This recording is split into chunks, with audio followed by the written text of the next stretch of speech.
Good morning dear student. हम लोगों ने height and distance last topic में कवर किया था। आई होप आप सबको समझ में आ गया होगा, ठीक है ना। अगर नहीं आया हो तो आप हमें फिर से एक बार फ़ोन कर सकते हैं या मैसेज कर सकते हैं, ठीक है ना। आपके जो भी डाउट्स हैं आप उन्हें क्लियर कर लें। इसके अलावा आज मैंने आपको यहाँ पे एक नया टॉपिक पढ़ाने के लिए बताया। देखिए ज़रा, सबसे पहला है हमारा क्या पढ़ना है हमें। आज हमें पढ़ना है सर्कल। क्या पढ़ना है बेटा? सर्कल। सर्कल पढ़ने से पहले थोड़ा सा हम सर्कल जान लें कि सर्कल में क्या क्या चीज़ें होती हैं, उन सब का यूज़ भी तो करना है। आपने क्लास 9th में पढ़ा होगा एक डेफिनेट पॉइंट। ये क्या है? एक डेफिनेट पॉइंट है।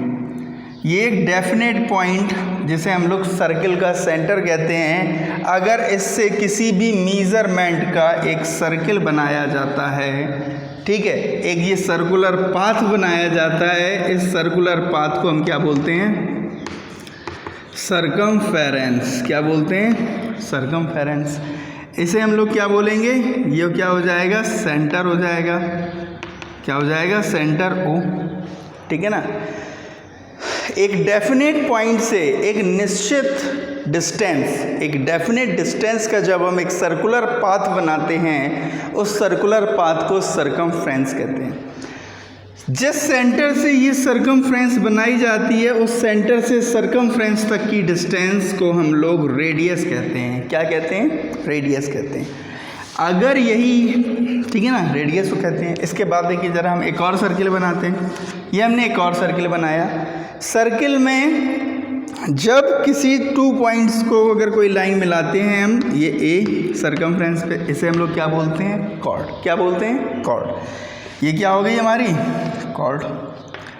अगर हम यहाँ पे सेंटर से होती हुई कॉर्ड बना दें, तो सेंटर से होती हुई जब हमने कॉर्ड बनाई, तो ये जो सेंटर से बनी है कॉर्ड, इसे हम कॉर्ड के अलावा और क्या कहते हैं? इसे जब वो लाइन सेंटर से होके चली जाती है तो वो फिर डायमीटर हो जाती है। क्या हो जाती है?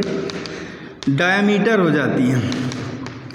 डायमीटर के अलावा ये सर्किल का जो डायमीटर है, ये डायमीटर एक तरीके की कॉर्ड है और ये सर्किल की सबसे बड़ी कॉर्ड होती है, ठीक है ना। अगर हम यहाँ पे कुछ और कॉर्ड्स बनाएं तो उनमें सबसे बड़ी कॉर्ड जो होगी वो कौन सी होगी? ये वाली होगी, जो उसका डायमीटर होता है। डायमीटर सबसे बड़ी कॉर्ड होती है। इसके अलावा देखो बेटा ज़रा, अब हमें, ये तो सब थी पुरानी बातें, अब हमें इसमें 2 नई चीज़ें पढ़नी हैं। 2 नई चीज़ें क्या हैं? एक टेंजेंट, एक है टेंजेंट और दूसरा है सीकेंट। सीकेंट, ठीक है। टेंजेंट और सीकेंट। टेंजेंट और सीकेंट देखिए ज़रा, ये हमने एक सर्किल बनाया। जब कोई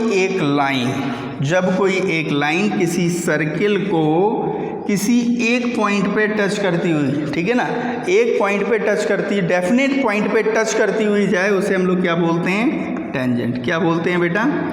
टेंजेंट, ठीक है ना। आई बात समझ में? टेंजेंट के लिए हम क्या कहेंगे? एक डेफिनेट पॉइंट पे सर्किल को टच करने वाली लाइन क्या होती है? टेंजेंट होती है, ठीक है ना। तो ये टेंजेंट हो गई। अब अगर हम सीकेंट की बात करें तो सीकेंट क्या होती है? जब कोई लाइन सर्किल को 2 डिस्टिंक्ट पॉइंट पे, देखो ज़रा, एक पॉइंट ये है और एक पॉइंट ये है, ये ए ये बी, 2 डिस्टिंक्ट पॉइंट पे कट करती है, इंटरसेक्ट करती है। देखो ज़रा, ये टच करती है, ये इंटरसेक्ट करती हुई जा रही है, तो इंटरसेक्ट करती हुई लाइन क्या हो जाएगी? सीकेंट हो जाएगी। क्या हो जाएगी? सीकेंट, ठीक है ना। आई बात समझ में? टेंजेंट और सीकेंट समझ में आया क्या होता है? टेंजेंट का मतलब हो गया जब कोई एक लाइन किसी सर्किल को किसी पॉइंट पे क्या करती है? टच करती है, तो ये सीकेंट होती है, टेंजेंट होती है। जब एक लाइन सर्किल को 2 डिस्टिंक्ट पॉइंट पे इंटरसेक्ट कर दे, कोई भी 2 पॉइंट है उनमें इंटरसेक्ट कर रही है, देन वो क्या हो जाएगी? सीकेंट हो जाएगी, ठीक है ना। अब देखिए ज़रा, टेंजेंट और सीकेंट को समझने के बाद अब हमें करना क्या है वो देखिए। टेंजेंट और सीकेंट को पढ़ने के बाद में एक सर्किल की 2 थ्योरम होती हैं जो बहुत इम्पॉर्टेंट होती हैं। देखिए ज़रा, सबसे पहली थ्योरम क्या होती है? सबसे पहली थ्योरम है हमारी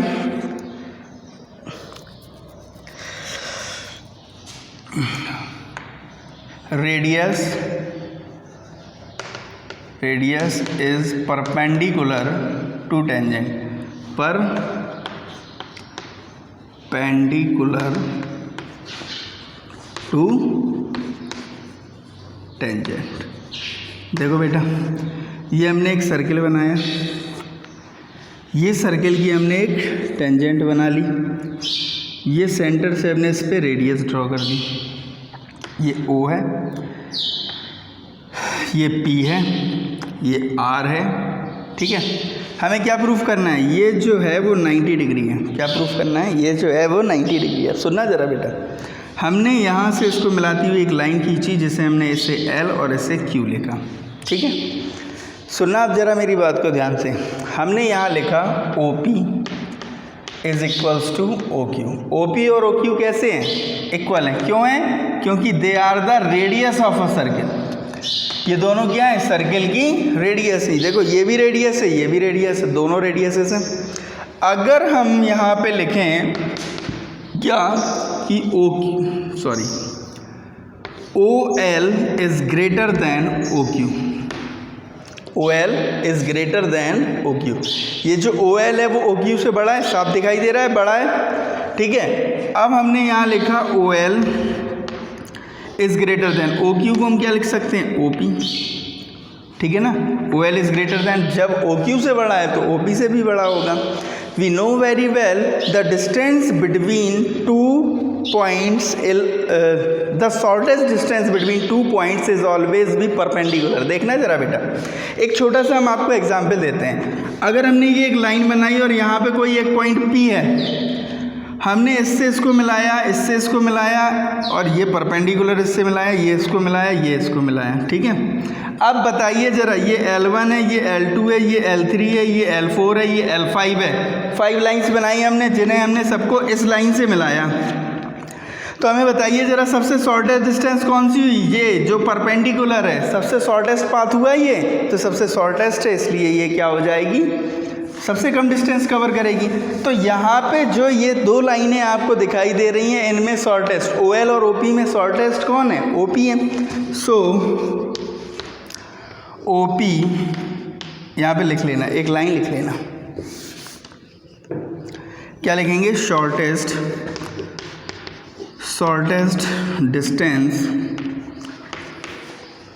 distance between two points is always be perpendicular, ठीक है। so OP is perpendicular to PR, OP is perpendicular to PR, ठीक है ना। तो ये एक इम्पॉर्टेंट थ्योरम थी। थ्योरम का मतलब है कि ये सॉल्यूशन जो किया मैंने ये इम्पॉर्टेंट नहीं है, लेकिन इसका जो स्टेटमेंट है, ये रेडियस इज ऑलवेज भी परपेंडिकुलर टू द टेंजेंट, ये हम सर्किल के मोस्टली क्वेश्चंस में यूज़ करेंगे। कि अगर हमें कोई ऐसे मान के चलिए, ये एक ट्राइंगल सर्किल दिया गया है, ये रेडियस, ये टेंजेंट दी गई है, और ये वाला एंगल हमें फाइंड करना है, सपोज करो x है, ये हमें 30 डिग्री दिया गया है, तो हमारे पास अपने आप एक वो होगी कि जो टेंजेंट होती है वो हमेशा रेडियस के साथ में 90 डिग्री का एंगल बनाती है। ये ऐसे करके हम कई सारे क्वेश्चंस में इसे यूज़ करेंगे। इसके बाद देखिए ज़रा दूसरी थ्योरम क्या होती है वो देख लीजिए ज़रा। दूसरी थ्योरम होती है कि सर्किल में, देखो ज़रा, ये हमें एक सर्किल दिया गया है, इस सर्किल में एक टेंजेंट हमने ये बनाई और एक टेंजेंट हमने ये बनाई, ये P से ये दो टेंजेंट बन रही हैं, PA और PB, ठीक है। If any point exterior in a circle, ये कोई पॉइंट है P exterior in a circle, when we draw two tangent they are equal. जब सर्किल के किसी भी पॉइंट से दो टेंजेंट बनाई जाती हैं तो वो दोनों टेंजेंट कैसी होती हैं, इक्वल होती हैं। हमें ये प्रूफ करना है, ठीक है ना। क्या प्रूफ करना है कि ये जो दोनों हैं, हमें यहाँ पे लिख लेंगे हम, यहाँ पे हमें गिवन क्या है, गिवन है अ सर्किल, ठीक है, विथ टू टेंजेंट,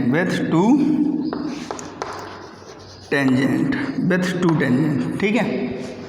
और इसके बाद में हमें टू प्रूफ क्या करना है, हमें प्रूफ करना है PA इक्वल PB।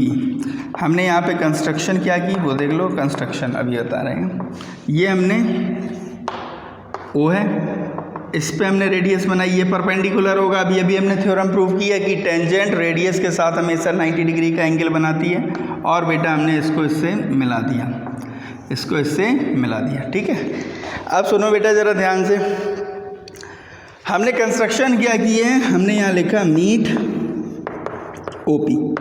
OP को हमने ज्वाइन कर दिया या ज्वाइन OP, ठीक है, मीट की जगह लिख लो ज्वाइन OP। हमने OP को ज्वाइन कर दिया। अब बेटा देखना ज़रा यहाँ पे, हमने यहाँ लिखा in triangle OAP and triangle OBP। हमने ये दोनों ट्राइंगल ले लिए, OAP OBP। OAP ये है, OBP ये है। OAP में देखिए ज़रा, angle A is equals to किसके हो गया, एंगल B के, बिकॉज दे आर 90 डिग्री, क्योंकि रेडियस हमेशा टेंजेंट के साथ 90 डिग्री का एंगल बनाती है। ये हो गया। इसके बाद दूसरा देखो ज़रा, OA is equals to OB, they are the radius of a circle, ये सर्किल की रेडियसेस हो गई।